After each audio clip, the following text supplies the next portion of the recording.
Night Beat.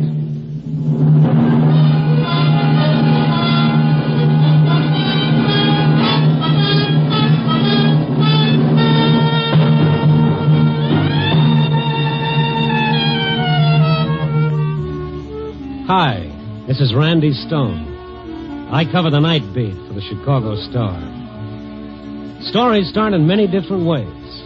But tonight's story began when one man tried to destroy another with the strangest weapon of all, darkness.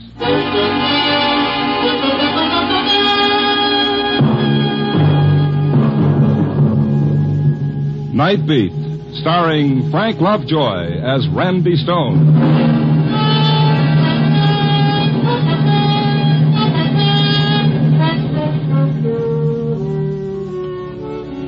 When your job is to walk into the darkness and discover what makes a city tick, you pick up some mighty strange friends. The winos dreaming of a muscatel paradise in cold, dark doorways. The petty larceny boys with their fast deals. The painted little dames defying the world with their brassy laughter. The homeless, the hopeless.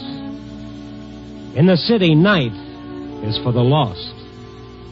And sometimes you feel a hunger to be with someone of the everyday world, some nice, well-adjusted soul who's got a reason for waking up tomorrow morning. I guess that's why I dropped in to see Bessie Chatfield tonight. Bessie's a little gray-haired librarian who has charge of a small storefront library on Huron Street. No one around this time of night but Bessie and a young fellow in a gray raincoat alone at a reading table. Mr. Stone. Well, we haven't seen you, in such a long time. Well, since Forever Amber, you haven't had the kind of high-type literature that interests me. And when you finally do drop in, look what time you get here. 10 o'clock. Right when I have to go over and start turning out the lights. I timed it that way so I could get you behind those bookcases, away from that fellow with the reading desk. Well, I'm afraid your timing is about 35 years off, Mr. Stone. These light switches. Why do they always put them up so high? Aren't you going to tell that fellow it's time to go home? This is the way we tell them. We flick off the lights and then flick them on again. First off, like this. No, don't do that. No! What? Turn the lights on quick. Let me handle him. What's the idea of doing that, mister? That's supposed to be smart or something. Oh, take it easy, fella. Take it easy. Or did he pay you to do it? Is that the deal? Huh? You tell George Brewster that the game doesn't amuse me anymore.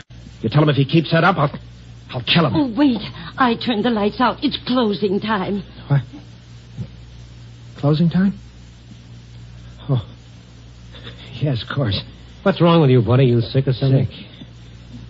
Sick, yes, that's me, sick. Only mine's a childhood disease. Childhood.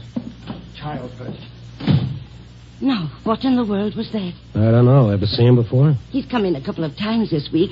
Spent all the time reading some reference books at the table. Seemed to be such a nice, polite young man. Considerate, kindly. Let's take a look at those books. Oh, my heavens, my heart is beating a mile a minute. And did you see his face? It frightened me. He was even more scared than we were. Of what? These are books he was reading? Yes. The Mind in Limbo, Abnormal Psychology, Modern Psychiatry. Why would he want books like this?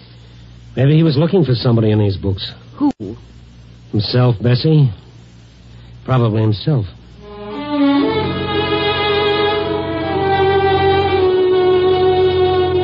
Bessie was pretty upset, so after she locked up for the night, I started walking her toward the elevated station over on Lake Street.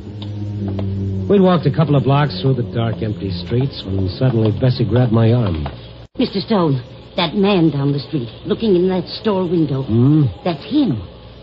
Yes, same gray raincoat, same lad. And look, Mr. Stone, what's that in his hand? That's a piece of pipe or something. He's breaking that store window. Yeah, you wait right here, honey. Be careful, Mr. Stone, be careful. The fellow was reaching through the broken window glass for whatever it was that had struck his fancy. He heard me coming and turned toward me. The wan street light did something to his face. It seemed twisted and torn. Blood was running down his hand where the glass had cut it. Then I saw what he'd taken from the window. A gun. What's the idea, pal? He spun around and started running for the elevated station down the block. And in the best tradition of the Rover boys, I stayed right on his tail. He turned back to see how I was doing. He stumbled over a trash can near the curb. I caught up with him, grabbing his arm. Let go of me. Leave me alone. Let go of me.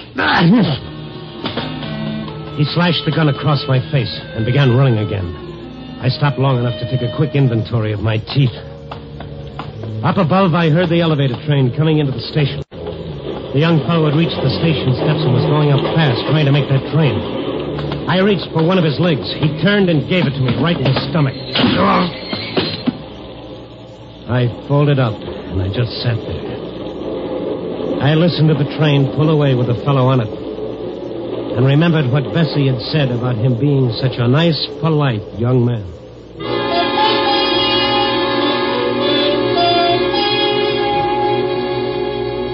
After a while, I began to feel somewhat human again. I notified the police what had happened, and they sent a squad car out. After they left, I remembered something, a name this nice, polite young man had been throwing around. George Brewster. I found a phone book in a cigar store. There were 3 George Brewsters. The first number didn't answer. I tried the second. Hello? I'd like to speak to George Brewster. Oh, he's not in right now. Is there any message? Who is this? I'm his sister. Is anything wrong? Well, if this is the right George Brewster, something is wrong. Is there any reason why a young fellow should want to kill your brother? Oh, that would be Morrison. Oh, I warned George. Morrison, huh? Tom Morrison. Where does he live? Our old apartment, 612 Hamlin Avenue. What makes you think he wants to kill George? Well, this character broke into a store tonight and stole a gun. I sort of think he had your brother in mind when he did it. Oh, no. What am I going to do? Well, lady, I know what I'm going to do. As fast as I hang up and get another nickel into this phone, I'm going to call the police. Oh, I feel so bad. It's not really Morrison's fault, poor man. Oh, no. He's just a prince of a fellow. Goodbye, lady. I've got to make a call. But then it turned out that I didn't have a nickel. And on the way to the counter for change, I started wondering why the sister of the man he was going to kill felt sorry for Morrison. And why Bessie thought he was such a sweet character. And, well, the night was young, and 612 Hamlin Avenue couldn't wait, and I could call the cops later.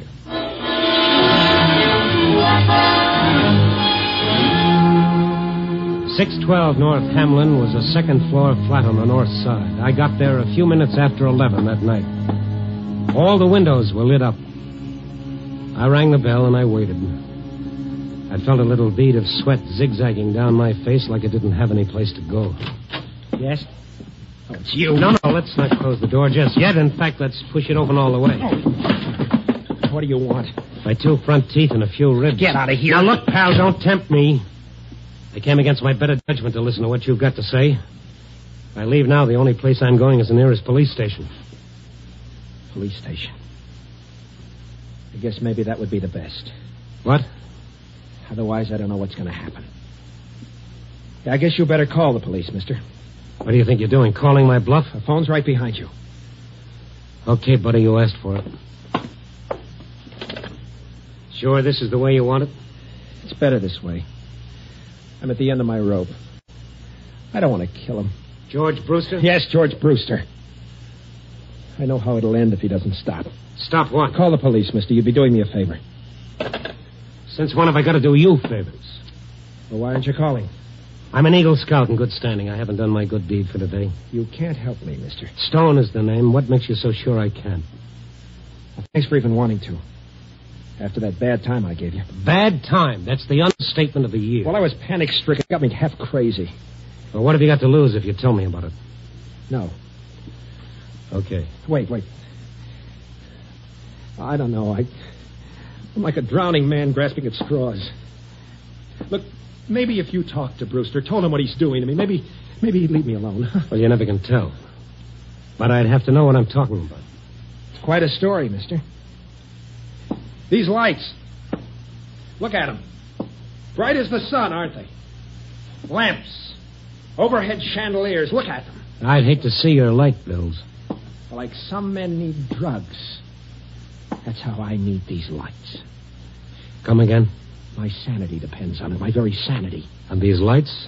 It's a sickness.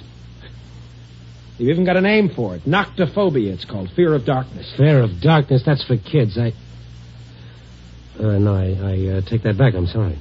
Don't be. I quite agree. Kids. Or neurotic women.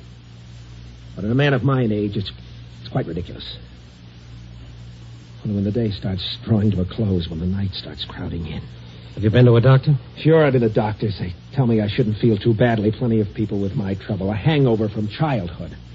An illness. Like heart trouble is an illness. I'll take the heart trouble. Maybe you haven't gone to the right kind of a doctor. Maybe psychiatry could help you. Nothing's going to help me. George Brewster's going to see to that. What about this, Brewster? He's trying to destroy me. With the strangest weapon of all. The strangest weapon of all? Yes. His weapon is the night.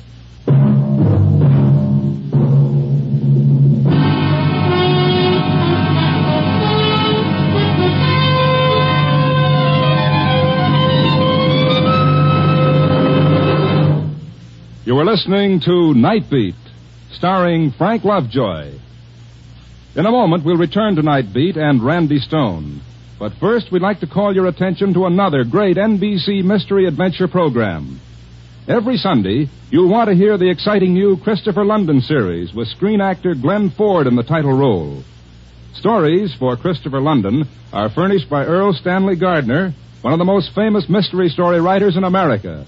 There is no doubt about the greatness of Gardner's stories, and with the superb acting of Glenn Ford, Christopher London should be must-listening for every mystery fan. Make a listening date now to hear the exciting adventures of Christopher London every Sunday over most of these same NBC stations. And now, back to Frank Lovejoy as Randy Stone in Night Beat.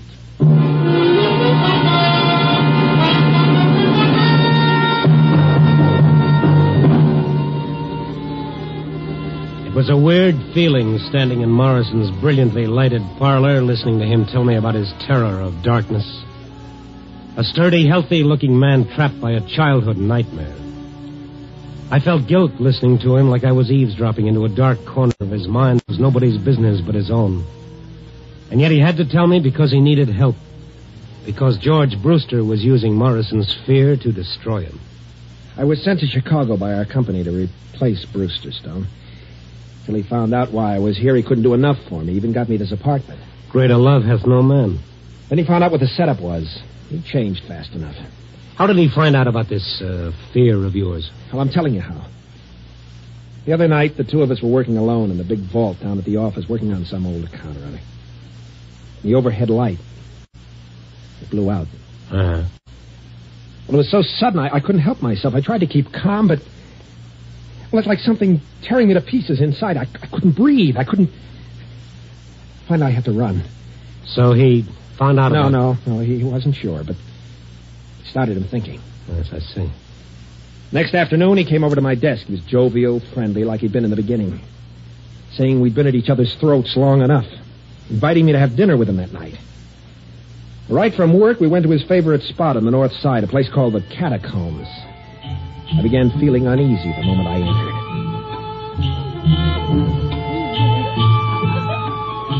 How do you like this place, Tom? That's okay. It's fine. It's been a favorite of mine for years. One spot in particular, the wine cellar. How do you feel about wine? I like it all right. Come along with me. I'm a wine man from way back.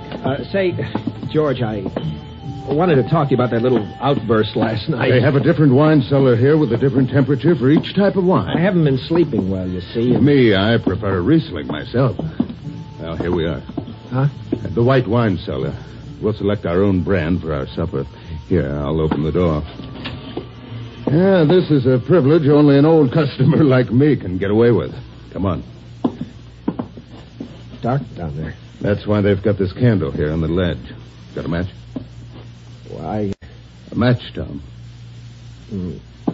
Yeah. Here. Okay. I'll get this candle going. Good. Now, let's go downstairs. George, You think we should do this on our own? Done it hundreds of times. Coming here for the last 10 years. Well, now let's go down these stairs. Careful. Yeah. George, I was explaining about last night. The candle casts funny shadows, doesn't it? You notice how cool it is? 20 feet below street level here. Look, I want to talk about last night. I don't want any misunderstanding. Huh? It's just that I've been working pretty hard. Look, Tom. Will it make you feel better if you showed me you're not afraid of the dark? Okay, you can show me. I'll blow out the candle. What are you trying to prove, Brewster? Nothing at all. It's your idea. Where are those matches I gave you? You gave me some matches? Well, I must have lost them. It's not going to work, Brewster. I'm not insane, you know. I can stay down here until you're quite satisfied. Funny, isn't it, about the darkness? The way it seems to close in on you. The way you start thinking you can't breathe. I know, I can see how someone could... What's the matter, Tom? This is ridiculous. Something so suffocating about a dark room. Stop it. Stop it. Only the heavy, smothering blackness. Stop it. Where are you going, Tom? Anything wrong? Anything wrong? Anything wrong? Ran out of that cellar like a kid scared to death, Stone. That was a rotten thing for him to do. Well, he's fighting for his job, Stone. He's not too young anymore. He can't start all over again, so he'll do anything. Oh, great. I'm sure he's told the people down at work. I'm sure they're all laughing at me behind my back. You don't know what that does to me. I can imagine. Today I found a new desk lamp on my desk, courtesy of George Brewster. Every day, something like that. Did you ask him why he's doing it? He won't admit he's doing anything. Says it's all my imagination. Maybe I ought to see a doctor. Or better still, maybe a change of climate would help. Well, I'd leave town in a minute. Only my future's at stake, too. Before I let him drive me crazy, I'll kill him. Well, I'm going now. I'm going to talk to this bird. Where does he live? Out in the suburbs, Lake Forest. He lives with his sister. All right, I'll give you a ring as soon as I've seen him. Mr. Stone, I hope you can do some good. Yeah. Oh. Say, I almost forgot something. What? That gun you made off with. Well, Maybe if we're lucky, we can talk the store owner out of pressing charges. I'll try it. That was a crazy thing to do. I was so desperate. Wouldn't have done you much good. When they put them in the window, they never loaded. I'll let you in on a secret. If I hadn't known that, I wouldn't have been such a hero coming here tonight. I'll let you in on a secret, Mr. Stone. You can get bullets without a license. The gun's loaded now. Oh, great. All right, go and get it for me. All right. Yes, I want to give it to you. It's in my bedroom. He started for the bedroom. And then it was almost like a comedy routine where, after the big build-up, the punchline comes right out on cue. The moment he entered the other room, every light in the house suddenly went out. What happened to the lights? Take it easy. Where's the fuse box? I don't know.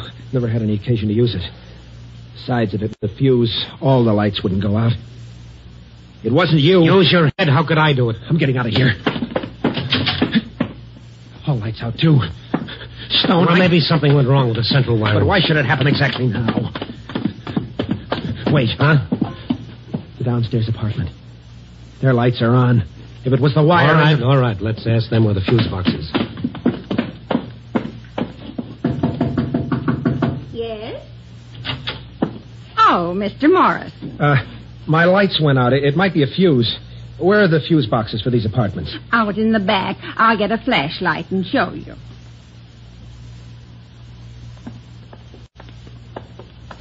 Here we are.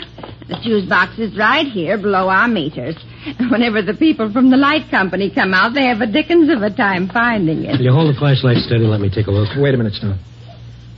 Lower the flashlight just a little. Huh? It's not the fuse. Look at the master switch on my meter. And look at the one of Mrs. Graham's.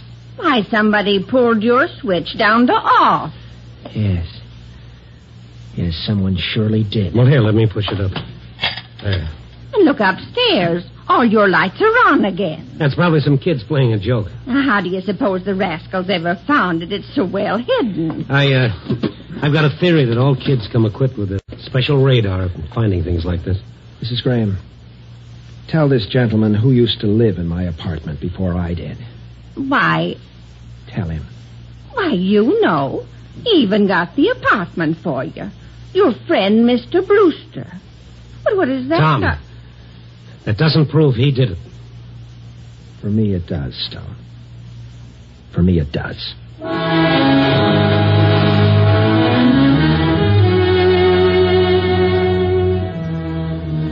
Morrison went around to the front of his house and up the stairs to his flat. I waited in the hallway until he came down again. He looked different. His face was hard and set. His eyes were like chunks of glass punched into the flesh. What are you waiting for, Stone? When we were so rudely interrupted, you were going for the gun. I've got it now. Oh, yes. Hand it over. I'll bring it back. No thanks. Well, where are you going and what are you going to do? I'm fighting for my sanity, my life. He's never going to do this to me again. Never. I can't let you do that. You're not going to have to. The minute you leave, I'm going to call every cop in the book. Yes, that's what you do, isn't it? Yes. Then I'd better give you the gun.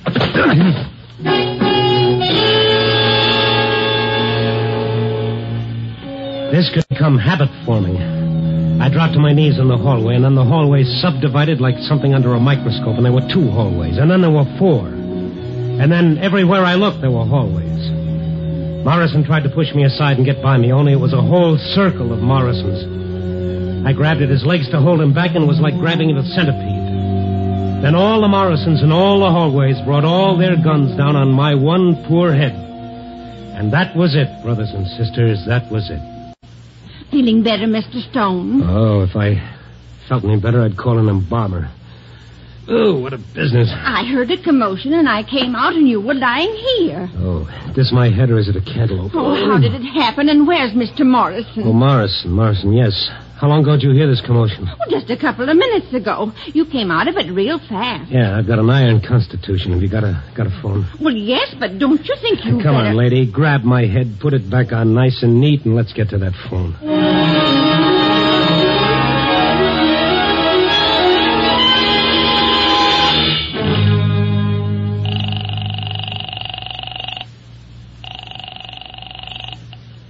Hello? Hello, this is the fellow who called you before, Miss Brewster, about Morrison and your brother. Oh, yes. He's not there yet, huh? No, my brother's... I don't mean your brother, I mean Morrison. What? No. Is he... Oh, yes, he sure is. Now, give me your address, and the minute you hang up, get away from your house as fast as you can. Morrison's got a gun, and he's half crazy. Maybe we should call the police. Well, maybe we should, but I'm not going to. They'd throw the book at him 10 years for attempted murder. I think I can stop him before he does anything. Oh, I can't tell you how sorry I am about this. Lady, you and your brother should be.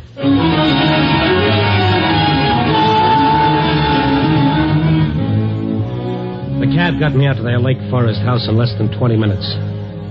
The house was on a hill, and a flagstone path wound round and round for a city block until it reached the front porch. As I ran up the walk, my head started rattling like a handful of pennies in a tin cup. I felt weak and tired. All the time I tried not to think about what I'd find when I reached the house. And now I was at the end of the path, walking toward the front porch. A nerve deep in my throat started jangling like a burglar alarm. The house was in darkness, and Morrison was standing beneath a little porch light, his gun pointed right at me. You won't quit, will you, Stone? What have you done with him, Tom? He hasn't done anything with him yet, Mr. Stone. Huh? Who is... I'm sitting over here at the end of the porch. I'm George's sister. Oh. I didn't see you in the dark. Why didn't you get away like I told you? See, I won't hurt her. It's him. He'll be coming along soon. George would never have done what he did. I begged him not to. To take advantage of a man's weakness. Well, Mr. Brewster is coming home. What? His car is stopping at the bottom of the hill. Now he's starting the long climb. Morrison, listen to me. You just sit there, the both of you. And I must insist that you be very quiet. Please, listen to me. Please. Please. Keep coming up that path, Brewster. It's a long, long way. You must listen to me. Morrison. You don't know what you're Waiting doing. near the porch light, the gun in George his hurt hand. you. He shouldn't have done that. Far below the small What figure you're of doing George is Brewster so making a much long, worse. slow Don't you climb. realize that? You're going to kill George because he found out about your fear. But don't you see? George is afraid, too. Of bigger things. Of being 53 and seeing his whole life going down Brewster the had drain. stopped at the first landing to That's catch why his he breath. hurt you. Now he was climbing up the Wall. path again. He was fighting. Maybe for 100 life, steps just as from you were his fighting death. for yours. I found myself counting the steps. Why are you afraid of Closer. the dark, Mr. Morris? Don't you see? If you weren't afraid, George couldn't hurt you anymore. Please, listen to me. Keep your voice down. If you try to warn him, you both die, too. Keep coming, Brewster. Yes, he kept coming. No more than 70 steps now. What is there to fear about the dark? The girl's voice going on and on. Nothing in it. Brewster getting closer. All it does is hide the will. Less than 50 steps now. 40 steps. 30 steps. If you believe in God, if you believe in your own soul, how can you fear the night? What is there in the darkness that can hurt you? There's such peace in the darkness. After the heat of day is gone, the rush, the tumult, the struggle, you can breathe easy again. You can let the tightness inside unwind. He's almost close enough. Listen to me. Please listen. It's not going to work, Miss Brewster. I'm going to try and rush. Wait. Miss Brewster. Stay where you are, Miss Brewster. No. You must see me in the light. I tell you, stay where... Tom. Look at her. I didn't realize. I'm not afraid. What right have you to fear? Julie, is that you on the porch? What right have you to fear, Mr. Morris? What right? Oh, what a long climb. Must be getting old. Well, what are you doing here, Morrison? And who's this? Oh, don't mind me. I just came along for the ride. What's this all about? I just came to say goodbye, Brewster. You're leaving? Yes. I'm going back and tell them you've done a good job here. It's not fair to replace you after so many years. You sure nobody scared you away, Morrison? Look at him, Brewster. Does he look like he's afraid?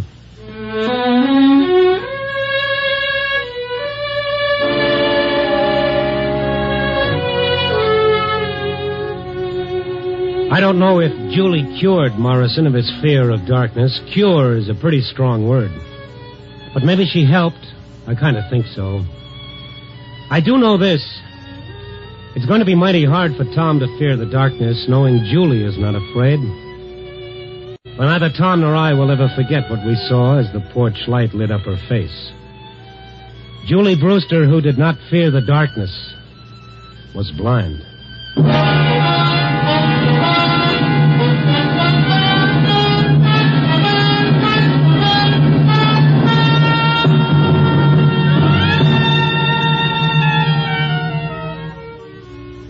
And now that part of the story they always print in heavy type, the moral.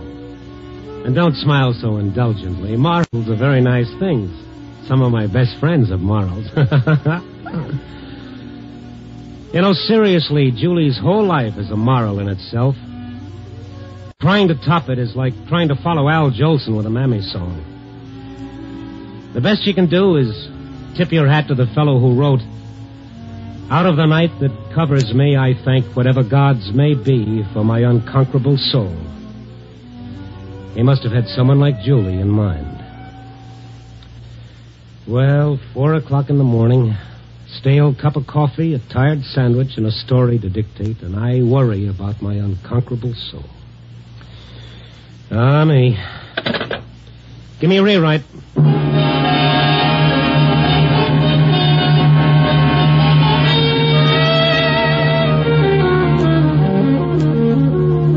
Night Beat, a new dramatic series, stars Frank Lovejoy as Randy Stone. Night Beat is written by Larry Marcus and directed by Warren Lewis. Music by Frank Worth.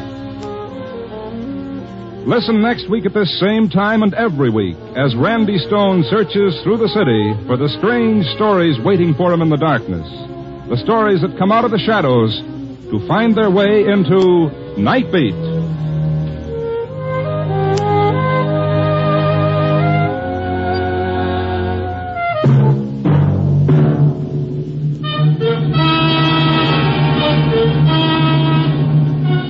Stay tuned for Brian Donlevy in Dangerous Assignment on